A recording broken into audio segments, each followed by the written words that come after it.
With the future of automobiles undeniably electric, the transition is bringing with it some challenges. While they provide a path towards reduced emissions, EVs can be especially dangerous when they catch fire. There have been some really high-profile fires at homes in the United States, parking structures in Europe and in China. If that vehicle's in your garage and it's charging and this problem occurs, will likely take the car and the garage and potentially the home. Car fires are nothing new. In 2020 alone, there were 173,000 highway vehicle fires, resulting in 580 fatalities, 1,500 injuries, and $1.6 billion in property damage in the US. But when an EV catches on fire, it's a different story.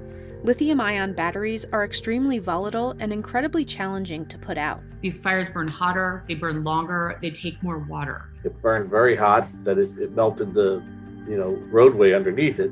There was really nothing even left of the shell of the vehicle. And little education is out there to help firefighters. We're still trying to catch up with all this stuff, but it changes almost every day. The industry has rocket launched radically ahead of the preparatory pieces. A lot of the time, firefighters, fire agencies are just expected to kind of figure it out. On top of the challenges for firefighters, car makers like GM, Ford, and Hyundai have had to do massive recalls, so the problem is costly. CNBC explores how automakers and firefighters are going to deal with EV's fire problem.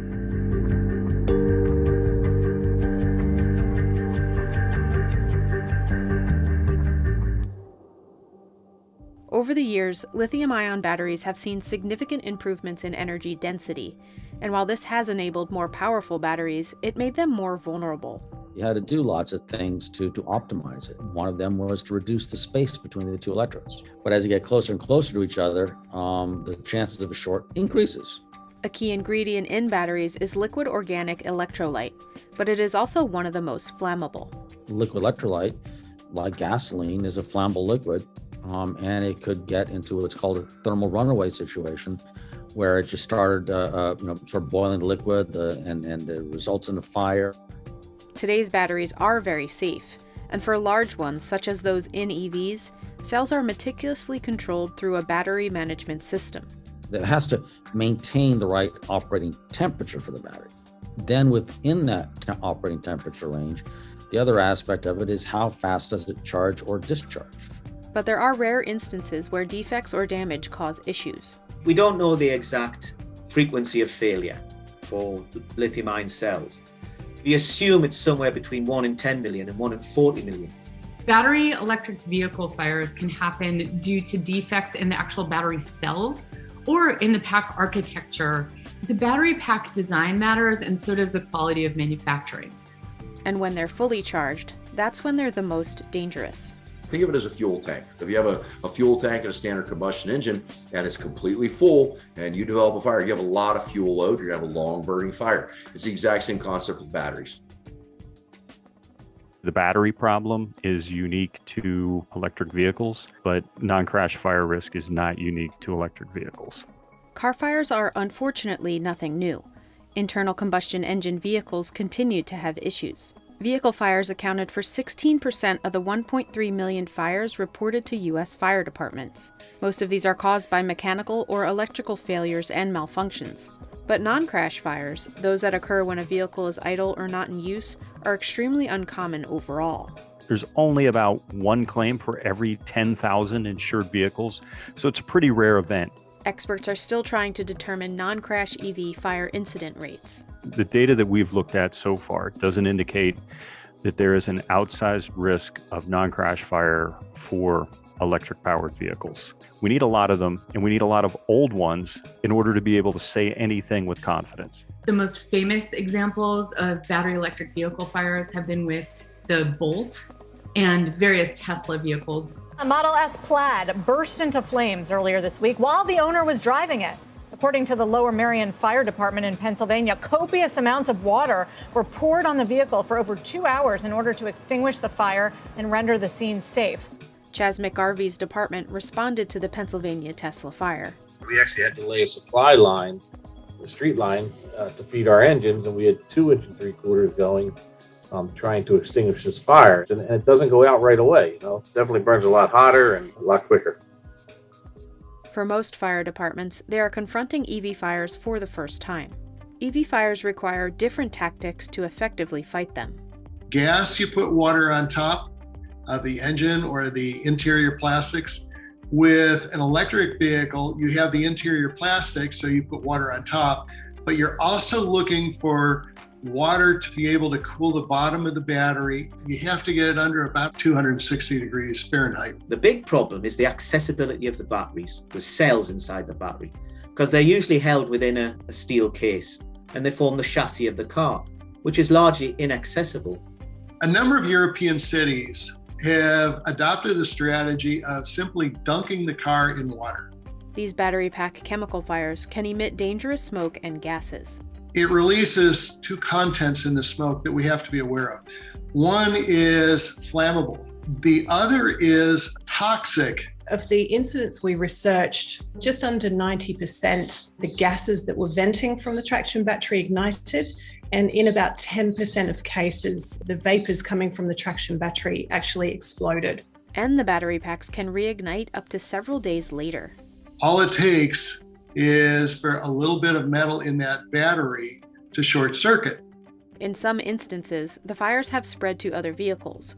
EVs are particularly vulnerable when charging and in close proximity to one another. In China, they lost 55 buses in one amusement park's parking lot because they were all electric, they were on chargers. One caught fire and it daisy chained across the rest of the parking lot.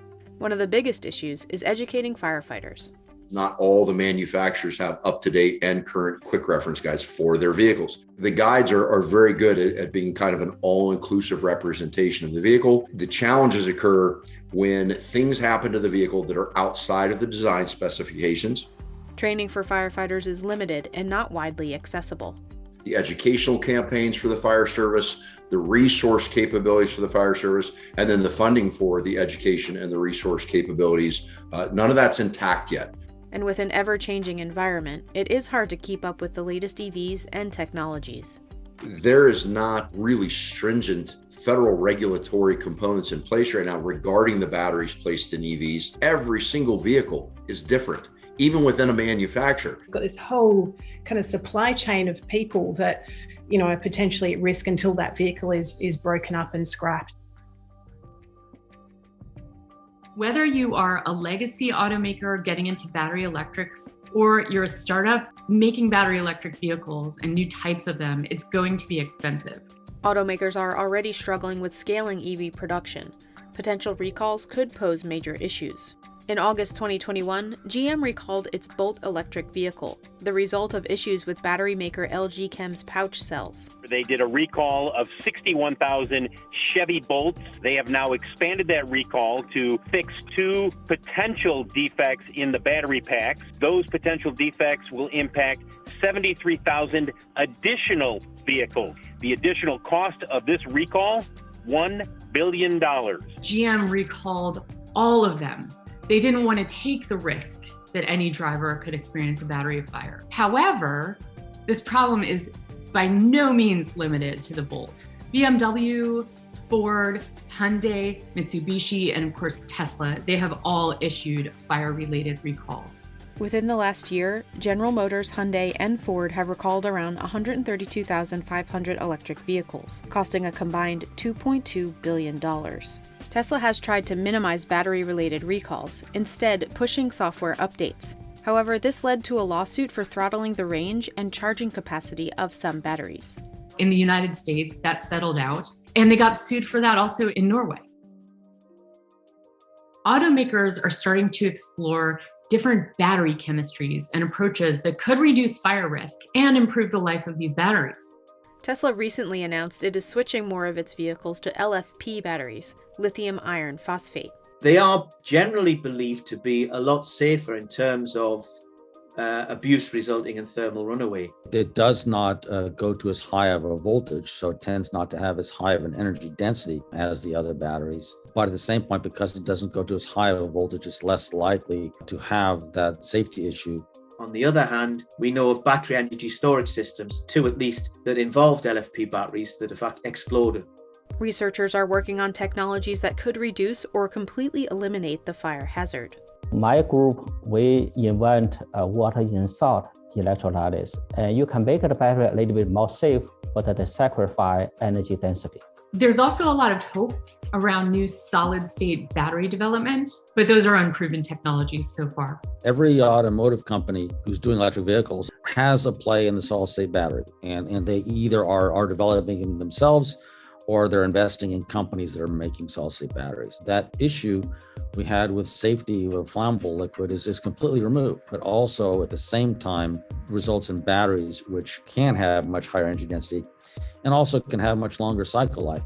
But it will take time before solid-state batteries replace lithium-ion in EVs. 2026, people are talking about it, 2028, sort of in that time frame, you will start seeing solid-state batteries in electric vehicles. Until then, much has to change to accommodate the new wave of electric vehicles. We're just starting to scratch the surface of how much infrastructure, networking, and support needs to be in place. The new infrastructure bill is all about electric vehicles, battery systems, and the electric future. What we need is in that bill to reflect the need for training. And it is important for the public to be aware of the risks. We're going to have to figure out how to deal with this. And most of that responsibility falls on automakers and battery producers. But some of it falls on consumers. You know, the drivers have to follow the recommended usage. We've had a long time to fully understand the risks and hazards associated with petrol and diesel cars. We're going to have to learn faster how to deal with the challenges with electric vehicles, but we will.